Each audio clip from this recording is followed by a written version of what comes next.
السلام علیکم ورحمۃ اللہ وبرکاتہ۔ آج ہم سورہ الطلاق کی آیت نمبر 6 سے شروع کریں گے۔ اعوذ باللہ السمیع العلیم من الشیطان الرجیم، بسم اللہ الرحمن الرحیم۔ اسکنوہن من حیث سکنتم من وجدکم، ان کو ٹھہراؤ یا رکھو ان عورتوں کو جہاں تم خود رہتے ہو، من وجدکم اپنی طاقت کے مطابق، وَلَا تُضَارُّوهُنَّ لِتُضَيِّقُوا عَلَيْهِنَّ، اور ان کو نہ تکلیف دو اس وجہ سے کہ تم ان کے اوپر تنگی کر دو، یعنی اس لیے ان کو تکلیف نہ دو کہ تم ان کے لیے رستہ تنگ کر دو۔ وَإِن كُنَّ أُولَاتِ حَمْلٍ فَأَنفِقُوا عَلَيْهِنَّ حَتَّى يَضَعْنَ حَمْلَهُنَّ، اگر وہ حالت حمل میں ہیں پس ان پر خرچ کرو یہاں تک کہ وہ اپنے حمل کو وضع کر دیں۔ فَإِنْ أَرْضَعْنَ لَكُمْ فَآتُوهُنَّ أُجُورَهُنَّ، پس اگر وہ تمہارے لیے دودھ پلائیں پس ان کو ان کی اجرت دے دو۔ وَأْتَمِرُوا بَيْنَكُمْ بِمَعْرُوفٍ، اور ایک دوسرے کو آپس میں اچھے طریقے سے حکم کرو، یعنی اس کا معنی مشورہ بھی ہے اور یہ بھی ہے کہ اچھی بات کا ایک دوسرے کو حکم دو۔ وَإِن تَعَاسَرْتُمْ فَسَتُرْضِعُ لَهُ أُخْرَى، اور اگر تم تنگی محسوس کرو پس اس کو دودھ پلا دے کوئی دوسری عورت۔ طلاق کے احکامات اللہ تعالیٰ نے سورۃ البقرہ میں بڑی وضاحت کے ساتھ سارے ذکر کر دیے ہیں، اور سورہ الطلاق میں مجمل طور پر ان کو ذکر کیا گیا ہے۔ یہ ہم پچھلے سبق میں بھی یہ بات پڑھ آئے ہیں کہ پہلی طلاق اور دوسری طلاق کے بعد عورت کو اپنے شوہر کے گھر میں رہنا چاہیے، یا پھر وہ جہاں ہے اور اس کو طلاق دی گئی ہے وہ وہاں رہے۔ اور یہ یعنی پہلی طلاق میں بھی یہ عدت کے دوران ایسا ہوگا اور دوسری میں بھی، یہ دونوں طلاقیں رجعی کہلاتی ہیں، لیکن تیسری طلاق کے بعد یہ صورت نہیں ہوگی۔ یہاں پھر اللہ تعالیٰ نے اسی بات کو دہرایا کیونکہ یہاں حمل والی عورتوں کی عدت کا ذکر ہے، اس لیے دوبارہ یہاں یہ ذکر کیا گیا کہ اسکنوہن من حیث سکنتم من وجدکم، کہ عورتوں کو اپنی وسعت کے مطابق جو رہنے کی جگہ ہے، یعنی اگر اچھی جگہ ہے یا ہلکی ہے، جیسی بھی ہے، اپنی خاوند کی وسعت کے مطابق وہاں ان کو رکھو۔ دوسرا حکم اس آیت مبارکہ میں یہ دیا گیا ہے کہ عورت کو بیوی کو اس طرح سے تنگ نہ کرو کہ وہ خود طلاق مانگنے پر مجبور ہو جائے، کیونکہ طلاق جب شوہر دیتا ہے تو اس وقت مہر بیوی کے پاس چلا جاتا ہے، اور اگر بیوی خود مطالبہ کرتی ہے تو اس کو خلا کہتے ہیں اور مہر کی رقم بیوی کو واپس کرنی پڑتی ہے۔ تو اس لیے بہت سے لوگ ایسے ہیں جو بیویوں کو اس طرح سے تنگ کرتے ہیں کہ وہ مجبور ہو کر خود ہی خلا لینے کے لیے تیار ہو جاتی ہیں۔ یہاں اللہ تعالیٰ نے اس بات سے منع کیا۔ تیسرا حکم یہاں یہ دیا ہے وَإِن كُنَّ أُولَاتِ حَمْلٍ، اگر وہ حاملہ ہیں تو پھر ان کے اوپر اس وقت تک خرچ کرتے رہو جب تک وہ اپنے حمل کو وضع نہیں کر لیتی، یعنی حالت حمل میں ان کے کھانے اور رہنے کا خرچ یہ شوہر کے ذمہ ہوگا، اور اگر طلاق تیسری ہے تو پھر اس کی رہائش نہیں بلکہ صرف اس کے کھانے اور پینے کا خرچ شوہر کے ذمہ ہوگا۔ چوتھا حکم اس آیت میں یہ دیا گیا ہے کہ وضع حمل کے بعد اگر وہ دودھ پلاتی ہیں تو پھر ان کو اجرت دو، کیونکہ اولاد یہ شوہر کی ہوتی ہے، بیوی کی نہیں۔ بیوی شوہر کی وجہ سے یہ ساری مشقت اٹھاتی ہے اور شوہر کے لیے ہی اس کو دودھ پلاتی ہے، تو جب اس کے شوہر کے ساتھ حالات اچھے نہیں رہے تو فرمایا کہ اب اس کو اجرت دے کر دودھ پلوا لو۔ وَأْتَمِرُوا بَيْنَكُمْ بِمَعْرُوفٍ، یہ پانچواں حکم ہے کہ ایک دوسرے کے ساتھ مشاورت سے چلو، یعنی اگرچہ طلاق ہو چکی ہے لیکن نہ خاوند بیوی کو تنگ کرے، اب تو وہ چونکہ میاں بیوی نہیں رہے، اور نہ ہی عورت مرد کو تنگ کرے، بلکہ وہ بھی اگر وہ اس کو سنبھال سکتی ہے بچے کو تو اس کو سنبھالنے کی مشقت اس کے ذمہ ڈالے، اگر وہ نہیں سنبھالتی تو دراصل یہ ذمہ داری مرد کی ہوتی ہے، اولاد کو سنبھالنا یا اس کے سنبھالنے کے انتظامات یا اس کے اخراجات۔ عورت ان چیزوں کی ذمہ دار نہیں ہے، اس لیے یہاں فرمایا کہ ایک دوسرے کے اوپر تنگی نہ کرو بلکہ اچھے طریقے سے اس معاملے کو طے کر لو۔ وَإِن تَعَاثَرْتُمْ فَسَتُرْضِعُ لَهُ أُخْرَىٰ، یہ چھٹا حکم ہے کہ اگر تم اس میں تنگی محسوس کرو، یعنی بعض اوقات عورتیں دودھ پلانے سے انکار کر دیتی ہیں، بعض اوقات یوں ہوتا ہے کہ وہ اجرت بہت زیادہ مانگتی ہیں، تو ایسی صورت میں اس سے اولاد کو لے لو اور کسی دوسرے سے دودھ پلوا لو۔ لِيُنْفِقْ ذُو سَعَةٍ مِّن سَعَتِهِ وَمَنْ قُدِرَ عَلَيْهِ رِزْقُهُ فَلْيُنْفِقْ مِمَّا آتَاهُ اللَّهُ، چاہیے کہ وسعت والا اپنی وسعت میں سے خرچ کرے، یہ 7واں حکم ہے۔ وَمَنْ قُدِرَ عَلَيْهِ رِزْقُهُ، اور جس پر اس کا رزق تنگ کر دیا گیا ہے، یعنی جو غریب ہے، اس کو چاہیے کہ وہ اس چیز سے خرچ کرے جو اس کو اللہ تعالیٰ نے دی ہے، یعنی یہ 8واں حکم شوہر کے لیے ہے کہ اس کے پاس اگر رزق میں تنگی بھی ہے یا وسعت ہے تو وہ خرچ کرے، جب وہ خرچ کرے گا تو اللہ تعالیٰ اس کو اس کے بدلے میں اور دے دے گا۔ فَلْيُنْفِقْ مِمَّا آتَاهُ اللَّهُ، کہ اس کے پاس جو موجود ہے یا وہ بچے کا جو خرچ دے گا وہ اللہ تعالیٰ کی طرف سے ہی دیا ہوا ہے، اور یہ حکم بھی اللہ تعالیٰ کا ہی ہے، تو اس لیے وہ بلا چون چراں اس کا خرچ جو ہے وہ ادا کرے۔ لا یکلف اللہ نفسا الا ما آتاها، اللہ تعالیٰ کسی کو بھی تکلیف نہیں دیتا مگر اسی چیز کے مطابق جو اس نے عطا کی ہے، یعنی اگر شوہر مالدار ہے تو وہ اس کے مطابق اس بچے کا خرچ دے گا، اگر اس کا مال کم ہے تو اس کے مطابق دے گا، یعنی یہاں خرچ دیتے وقت عورت کے حالات کو نہیں دیکھا جائے گا بلکہ عدالت یا پنچایت مرد کے حالات کو دیکھے گی کہ وہ کس حالات میں ہے اور وہ کس طرح سے وہ خرچ کر سکتا ہے۔ سَيَجْعَلُ اللَّهُ بَعْدَ عُسْرٍ يُسْرًا، ان قریب اللہ تعالیٰ تنگی کے بعد آسانی پیدا کر دے گا، یعنی اگرچہ اس میں مشکلات تو ہوں گی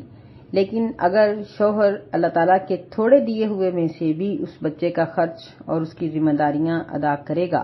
تو اللہ اس کے لیے تنگی کے بعد آسانی کا رستہ نکال دیں گے۔ یعنی یہاں یہ حکم یہ بچے کو دودھ پلانے کے سلسلے میں ہے، اسی طرح اس کا علاج یا اس کی تربیت، اس کی بہتری وغیرہ یہ آپس کے مشورے سے اچھے طریقے سے ہو جانا چاہیے۔ ہمیں یہاں یہ مشورے کی بات عجیب لگتی ہے کیونکہ یہاں پاکستان اور ہندوستان کا معاشرہ، اس میں ابھی تک بھی بہت سی عادتیں اور چیزیں ہندوؤں جیسی موجود ہیں، بلکہ ان کا طور طریقہ ہمارے اندر ابھی بھی موجود ہے، ورنہ اسلامی ممالک میں طلاق کو اتنا بڑا ایشو نہیں بنایا جاتا، بلکہ جب وہ لوگ طلاق کو اس قدر برا اور اس قدر اس کو معیوب نہیں سمجھتے تو ان کے لیے رشتوں کی تلاش میں بھی بڑی آسانی ہوتی ہے کہ جہاں ہم لوگ 1000 بار دیکھتے ہیں، ایک رشتے کی تحقیق کرنے کے بعد رشتہ طے کرتے ہیں لیکن شادی ہو جانے کے بعد اس میں بہت سی قباحتیں نکل آتی ہیں جس کی وجہ سے دونوں کا گزارا مشکل ہو جاتا ہے۔ تو عرب لوگوں کے لیے، اسلامی جو ممالک کے افراد ہیں ان کے لیے یہ مشکلات نہیں ہونی چاہیے، اور جہاں اسلام نافذ ہے وہاں یہ نہیں ہے کیونکہ وہ لوگ حتی الامکان رشتے کی بہتری کو دیکھتے ہیں اور دونوں کے اکٹھا ہونے کے بعد اگر میاں بیوی کا نباہ ہوتا نظر نہ آئے تو وہ بآسانی بیوی کو فارغ کر کے کسی اور جگہ پر نکاح کر لیتے ہیں اور عورت بھی اس سے اپنا پلہ چھڑا کر کسی اور جگہ پر نکاح کر لیتی ہے، جبکہ ہم یہاں دیکھتے ہیں کہ بہت سے مرد ایسے ہیں جن کو بڑی یعنی عجیب قسم کی عورتوں سے واسطہ پڑ جاتا ہے اور ان کی زندگی ان کے ساتھ گزارنا دوبر ہو جاتا ہے، لیکن وہ کہتے ہیں کہ اب کچھ بھی نہیں ہو سکتا، اور بہت سی بلکہ بہت ہی زیادہ عورتیں اس طرح کی ہوتی ہیں کہ ان کے شوہر شادی کے بعد پتہ چلتا ہے کہ یہ نشئی ہیں یا ان کے اندر کوئی اور برائی پائی جاتی ہے یا وہ کماتے نہیں ہیں یا ان کے اندر کوئی اور ایسا عیب ہے جو شرعی طور پر ٹھیک نہیں ہوتا، لیکن وہ عورتیں اب اسی جگہ پر ہی اپنی زندگی کو جیسے تیسے گزار دیتی ہیں۔ اللہ تعالیٰ نے ہمیں اتنی مشکل میں نہیں ڈالا، اس لیے یہ سارے قوانین ہمیں بتا دیے گئے ہیں، اور یہ بھی بتا دیا کہ اگرچہ طلاق اللہ تعالیٰ کو حلال چیزوں میں سے سب سے ناپسند ہے لیکن یہ رستہ آخر کیوں رکھا گیا ہے؟ اسی لیے کہ اس کی انسان کو ضرورت تھی، اگر اس کی ضرورت نہ ہوتی تو اسے ناپسند کہنے کی ضرورت نہیں تھی، بلکہ اس کو حرام کر دیا جاتا کہ طلاق دینا حرام ہے، لیکن اللہ تعالیٰ نے یہ بات نہیں کہی، بلکہ قرآن مجید میں فرمایا کہ وَإِن يَتَفَرَّقَا يُغْنِ اللَّهُ كُلًّا مِّن سَعَتِهِ، کہ اگر دونوں کا نباہ کسی طرح سے بھی نہیں ہوتا۔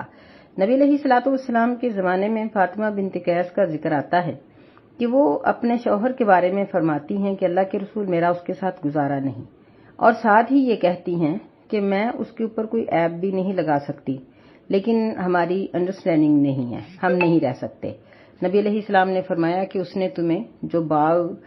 دیا ہوا ہے مہر میں، تو کیا تم واپس کر دو گی؟ وہ کہنے لگی کہ ہاں جی میں کر دوں گی۔ تو اس کو واپس کرنے کے بعد انہوں نے خلا لے لیا۔ اسی طرح یعنی اور بھی کئی واقعات اس قسم کے آتے ہیں۔ نبی صلی اللہ علیہ وسلم نے خود بھی اپنی ازواج مطہرات کے بارے میں یہ فیصلہ دے دیا تھا۔ اللہ تعالیٰ نے فرمایا کہ اے نبی، ان سے کہہ دیجئے کہ اگر تم نبی علیہ السلام کے گھر کے حالات کو پسند نہیں کرتی ہو، فَتَعَالَيْنَا أُمَتِّعْكُنَّ وَأُسَرِّحْكُنَّ سَرَاحًا جَمِيلًا، کہ آ جاؤ، کوئی بات نہیں ہے، میں تم سب کو رخصت کر دیتا ہوں، فارغ کر دیتا ہوں۔ لیکن یہ تو امہات المومنین کی ایک بہت بڑی قربانی تھی کہ انہوں نے اس بات کو نہیں پسند کیا، بلکہ جو چیز اصل میں نبی علیہ السلام چاہتے تھے، انہوں نے اس بات پر اپنی رضامندی ظاہر کی کہ اللہ کے رسول، ہم آپ کا ساتھ نہیں چھوڑ سکتی، ہر چیز برداشت کریں گی۔ اور یہی ایک وہ وفا ہوتی ہے جس کی بنا پر بیوی کو بیوی کہا جا سکتا ہے۔ جس عورت میں وفا نہیں، وہ بیوی نہیں رہ سکتی۔ بہرحال اللہ تعالیٰ نے یہاں یہ ذکر فرمایا کہ سَيَجْعَلُ اللَّهُ بَعْدَ عُسْرٍ يُسْرًا، کہ اللہ تنگی کے بعد آسانی نکال دے گا۔ یہاں خرچ کے بارے میں بھی ہے کہ اگر مشکل حالات میں خرچ کرو گے تو اللہ اور دے دے گا، اور یہ بھی ہے کہ اگر آپس میں رہنے یا آپس کے تعلقات کو ختم کرنے میں تنگی آ گئی ہے تو اس کے بعد اللہ تعالیٰ آسانی کر دے گا۔ وَكَأَيٍّ مِّن قَرْيَةٍ عَتَتْ عَنْ أَمْرِ رَبِّهَا وَرُسُلِهِ فَحَاسَبْنَاهَا حِسَابًا شَدِيدًا، اور کتنی ہی ایسی بستیاں تھیں جنہوں نے عتت نافرمانی کی اپنے رب کے حکم کی، وَرُسُلِهِ اور اس کے رسولوں کی، بس ہم نے ان کا حساب لیا، سخت طریقے سے حساب لینا۔ وَعَذَّبْنَاهَا عَذَابًا نُكْرًا، اور ہم نے ان کو عذاب کیا، ایسا عذاب نکرا جو بہت برا تھا، یا ایسا تھا جو یعنی انسان کی سوچ سے بالاتر، نہ پہچانا ہوا، نہ دیکھا سنا ہوا، اس طرح کا عذاب ہم نے ان پہ ڈال دیا۔ اب یہاں طلاق کے واقعات کو ذکر کرنے کے بعد اللہ تعالیٰ ان بستیوں کا ذکر کر رہے ہیں جن کو اللہ اور اس کے رسول کی نافرمانی پر اندیکھا عذاب برداشت کرنا پڑا۔ تو یہاں کیا اس کا پہلی آیات کے ساتھ کیا تعلق ہے؟ یہی تعلق کہ ایسے معاملات میں بعض اوقات فریقین اسلام کی حدوں کو پھلانگ جاتے ہیں، بعض اوقات لڑکے والے، بعض اوقات لڑکی والے، کہ وہ یہ نہیں دیکھتے کہ ہمارے لیے کون سی چیز حلال ہے اور کون سی حرام، بس دونوں ایک دوسرے پر کیچڑ اچھالنے میں، یا دونوں میں سے جو اپنے آپ کو طاقتور سمجھتا ہے وہ دوسرے کو دبوچنے کے لیے ہر حربہ اختیار کرتا ہے۔ وہ یہاں یعنی اس بات کا ڈر اور خوف اپنے دل سے نکل جاتا ہے کہ ہم نے دنیا سے مر کر جانا ہے اور اللہ کے پاس جا کر ہم نے حساب دینا ہے، اور دنیا بھی مکافات عمل ہے۔ یہاں ہم اگر کسی کے ساتھ برا کریں گے تو وہ ہمیں اگر کچھ کہے یا نہ، اللہ تعالیٰ اس کا بدلہ ہمیں دے سکتے ہیں، ہم یہ چیز نہیں سوچتے۔ یہی چیز ہمیں یہاں اللہ تعالیٰ یاد دلا رہے ہیں کہ انہوں نے جب اللہ اور اس کے رسول کے احکامات کی نافرمانی کی تو ان کو ایسا برا عذاب دیکھنا پڑا، چکھنا پڑا کہ جس کا ان کو خیال بھی نہیں تھا۔ فَذَاقَتْ وَبَالَ أَمْرِهَا وَكَانَ عَاقِبَةُ أَمْرِهَا خُسْرًا، بس اس نے چکھا، یعنی ہر اس بستی نے چکھ لیا وبال اپنے کام کا، اور اس کے کام کا وبال یا اس کا انجام سراسر خسارے والا تھا۔ یعنی جب بھی کوئی کسی کے اوپر ظلم اور زیادتی کرتا ہے، اللہ تعالیٰ کے احکامات کی خلاف ورزی کرتا ہے، اور خاص طور پر وہ چیزیں جس طرح یہ طلاق اور نکاح اور رجوع اور یہ سب، ان کے احکامات اللہ تعالیٰ نے جاری کر دیے ہیں، لیکن وہ ان کی مخالفت کرتا ہے اور ان کے خلاف طریقے سے چلتا ہے، تو ایسے شخص یعنی مرد ہے یا عورت، یا اس کے ورثاء، ان کا انجام خسارے سے خالی نہیں ہو سکتا۔ اعد اللہ لہم عذابا شدیدا، اللہ تعالیٰ نے ان کے لیے تیار کیا ہے سخت قسم کا عذاب، یعنی جو اللہ اور اس کے رسول کی نافرمانی کرنے والے تھے۔ فاتقوا اللہ یا اولی الالباب، پس اللہ سے ڈرو اے عقلوں والو، یعنی اے عقل رکھنے والو، اگر تم عقل رکھتے ہو تو پھر اللہ سے ڈرو اور ایسا نہ کرو۔ الذین آمنوا قد انزل اللہ الیکم ذکرا، یہاں الباب سے آگے الذین آمنوا یہ لفظ اس کو ہم پیچھے بھی جوڑ سکتے ہیں کہ یا اولی الالباب الذین آمنوا، اے عقلوں والو جو ایمان لائے ہو، یعنی ایمان والے ہی صاحب عقل ہوتے ہیں، جو ایمان والے نہیں ہیں وہ صاحب عقل نہیں ہیں، چاہے وہ کتنی ہی ڈگریوں کے حامل کیوں نہ ہوں، لیکن اللہ کے نزدیک وہ بیوقوف ہیں۔ اور اس کو ہم آگے بھی ملا سکتے ہیں کہ یعنی اے ایمان والے لوگو، قد انزل اللہ الیکم ذکرا، تحقیق اللہ تعالیٰ نے تمہاری طرف اپنا ذکر نازل کیا ہے، یعنی قرآن مجید ایک نصیحت ہے، اور اس کو پڑھو اور اس کے مطابق اپنے معاملات کو طے کرو۔ رسول یتلو علیکم آیات اللہ مبینات لیخرج الذین آمنوا وعملوا الصالحات من الظلمات الی النور، ہم نے ایک رسول بھیجا ہے جو تم پر اللہ کی روشن آیتوں کو پڑھتا ہے تاکہ وہ ایمان والے لوگوں کو اور نیک عمل کرنے والے لوگوں کو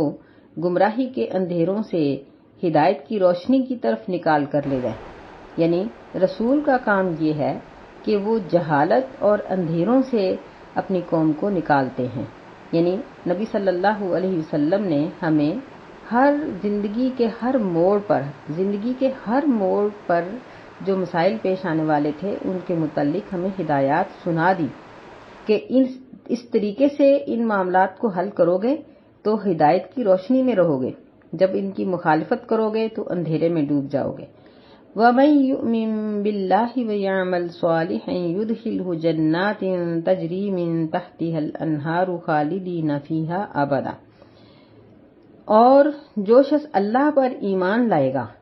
اور نیک عمل کرے گا، اللہ اس کو جنت میں داخل کرے گا، باغات میں داخل کرے گا جس کے نیچے سے نہریں بہتی ہوں گی۔ خالدین فیہا ابدا، وہ اس میں ہمیشہ ہمیشہ کے لیے رہیں گے۔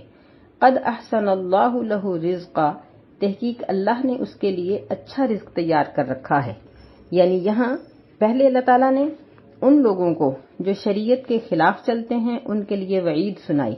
اور یہاں شریعت کے مطابق چلنے والوں کے لیے اللہ تعالیٰ نے اچھا وعدہ بیان کیا ہے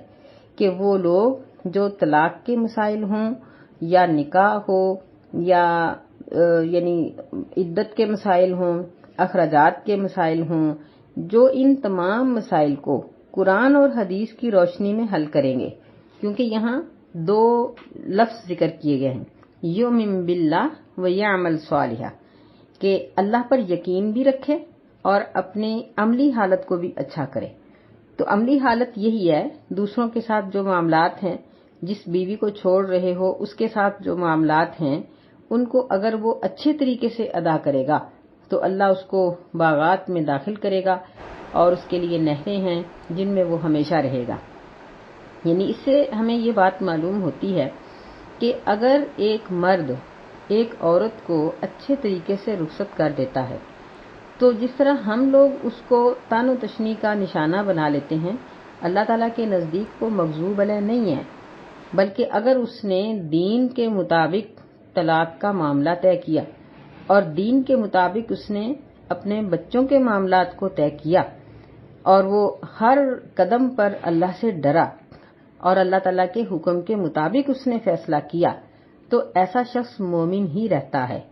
ایسا شخص اللہ تعالیٰ کے نزدیک صالح ہی رہتا ہے اور اللہ تعالیٰ اس کو اپنی جنت سے نواز سکتے ہیں۔ یہ چیز یہاں ذکر کی گئی ہے۔ اللہ الذی خلق 7 سماوات ومن الارض مثلہن، اللہ تعالیٰ وہ ذات ہے جس نے 7 آسمانوں کو پیدا کیا اور زمینوں کو اسی طرح اس نے پیدا کیا۔ یہاں اللہ تعالیٰ نے اپنی قدرت کا ذکر کیا ہے، اس لیے کہ یہ جو رشتے کو توڑنے کا موقع ہوتا ہے یہ انتہائی مشکل اور تکلیف دہ اور فریقین کے لیے اس کی برداشت بعض اوقات مشکل ہو جاتی ہے۔ اللہ تعالیٰ نے جب اس کے تمام طریقے بتائے تو پھر لوگوں کو اس بات کی نصیحت کی کہ وہ شادی کی خوشی میں نہال ہو کر یا وہ طلاق کے غم میں رنجیدہ ہو کر اللہ تعالیٰ کی حدود کو نہ پھلانگیں، ایک دوسرے پر بہتان درازی اور ایک دوسرے کے خلاف ایسی گفتگو جس کی حقیقت نہیں ہے وہ ایسا نہ کریں، اور اس بات کو یاد رکھیں کہ یہ احکامات جاری کرنے والا وہ ہے جو آسمان و زمین کا خالق ہے، جس نے ساتوں آسمانوں کو پیدا کیا اور زمینوں کو بھی اسی طرح۔ یتنزل الامر بینہن، وہ اپنے احکامات ان کے درمیان نازل کرتا ہے، یعنی اس کی پاور اتنی ہے، وہ فل پاور ہے، وہ پوری طاقت اور قوت والا ہے، سپر طاقت ہے کہ وہ ان سب مخلوقات کو اپنے حکم سے جیسے چاہتا ہے چلا رہا ہے۔ لِتَعْلَمُوا أَنَّ اللَّهَ عَلَى كُلِّ شَيْءٍ قَدِيرٌ، تاکہ تم یہ بات جان لو کہ بے شک اللہ تعالیٰ ہر چیز پر قادر ہے۔ وَأَنَّ اللَّهَ قَدْ أَحَاطَ بِكُلِّ شَيْءٍ عِلْمًا، اور دوسرا یہ بھی جان لو کہ بے شک اللہ تعالیٰ نے ہر چیز کو اپنے علم میں محیط کر رکھا ہے، گھیر رکھا ہے، اپنے علم میں اس نے اپنے علم سے جان رکھا ہے۔ یعنی کوئی بھی شخص چاہے وہ کتنی طاقت اور قوت یا مال و دولت یا واقفیت والا ہو، اللہ کی قدرت سے باہر نہیں ہے، اور ایسے ہی کوئی شخص بھی چاہے کتنا چھپ کر کسی پر ظلم کرنے کا یا کسی کا حق چھیننے کا ارادہ کرے، اللہ کے علم سے باہر نہیں ہے۔ یہ بھی یعنی اس لحاظ سے یہ الفاظ بھی پہلے طلاق کے جو متعلقہ احکامات ہیں انہی کے ساتھ یہ اللہ تعالیٰ کی صفات بھی متعلق ہیں۔ اس آیت مبارکہ میں ایک چیز جو خاص بیان کی گئی ہے وہ یہ ہے کہ اللہ ساتوں آسمانوں کا پیدا کرنے والا ہے۔ یہ چیز تو ہم اچھی طرح جانتے ہیں، نبی صلی اللہ علیہ وسلم نے معراج کے موقع پر بھی جو احادیث ذکر فرمائی ہیں ان میں ساتوں آسمانوں پر پہنچنے اور ان کی مخلوقات اور انبیاء کی ملاقات کا تذکرہ احادیث میں موجود ہے، جس سے اس بات کی وضاحت ہو جاتی ہے کہ اللہ تعالیٰ نے ساتوں آسمانوں کو طے بطے اوپر نیچے پیدا کیا ہے۔ لیکن زمینوں کے بارے میں صرف اس جگہ پر یہ لفظ آئے ہیں کہ وَمِنَ الْأَرْضِ مِثْلَهُنَّ، اور اس کی تصدیق حدیث سے ہوتی ہے کہ جس میں نبی صلی اللہ علیہ وسلم نے فرمایا کہ اگر کوئی شخص کسی شخص کی زمین ہتھیا لیتا ہے چاہے بالشت بھر کیوں نہ ہو، قیامت کے دن اس کو ساتوں زمینوں کا طوق پہنا دیا جائے گا۔ اب ہمارے یہاں یہ ایک تصور ہے کہ زمین یہ طے بطے ہے، اور یعنی ایک طے کے نیچے دوسری پھر تیسری، یا اس کی کیا صورت ہے؟ تو اس کے بارے میں کہیں بھی اس طرح کا ذکر نہیں آتا، یعنی ہم قرآن مجید کی آیات یا احادیث سے ساتوں زمینوں کے مختلف ہونے یا تہ بتہ ہونے کے بارے میں ہم نہیں بیان کر سکتے، کیونکہ اس چیز کی وضاحت ہمیں کہیں بھی نہیں ملتی۔ اور جب ہم فلکیات کے نظام کو دیکھتے ہیں تو ہم دیکھتے ہیں کہ جس طرح کی یہ ہماری زمین ہے یا کہکشاں میں ہمارا چاند ہے، سورج ہے، تارے ہیں، اور ہماری زمین ہے خود، تو اس طرح کی لا تعداد کہکشائیں فضا کے اندر گھوم رہی ہیں۔ اللہ تعالیٰ ہی بہتر جانتا ہے کہ وَمِنَ الْأَرْضِ مِثْلَهُنَّ کا مفہوم کیا ہے، کہ کیا ان دور دراز کی کہکشائیں جن کو انسان کی ہیوی سے ہیوی دوربین بھی نہیں دیکھ سکتی، کیا ان کہکشاؤں میں باقی زمینوں کا وجود موجود ہے یا اسی زمین کے نیچے اس کی تہیں ہیں؟ اس چیز کی وضاحت اللہ تعالیٰ نے نہیں فرمائی، نہ رسول اللہ صلی اللہ علیہ وسلم نے فرمائی ہے۔ یہاں جو چیز بتانا مقصود تھی وہ یہی ہے کہ اللہ تعالیٰ کی قدرت بڑی وسیع ہے، وہ بڑا زبردست ہے، وہ کمزور اور مجبور نہیں ہے، لہٰذا بندے کو چاہیے کہ اس کا دنیا میں معاملہ خوشی کا ہو یا غمی کا ہو، وہ اللہ تعالیٰ کی شریعت کو اپنے ہاتھ سے چھوٹنے نہ دے اور دوسروں کو ذلیل کرنے کے لیے نت نئے حربے اختیار کرنے کی کوشش نہ کرے، بلکہ اپنی موت کو یاد کرے کہ ایک دن جب وہ دنیا سے جائے گا تو اس کے تمام اعمال اس کے سامنے ہوں گے۔ اللہ ہمیں سمجھنے کی توفیق عطا فرمائے اور ہمیں اللہ تعالیٰ آزمائشوں میں مبتلا ہونے اور آزمائشوں سے اللہ تعالیٰ ہمیں نبرد آزما ہونے سے محفوظ رکھے۔ آمین۔ السلام علیکم ورحمۃ اللہ وبرکاتہ۔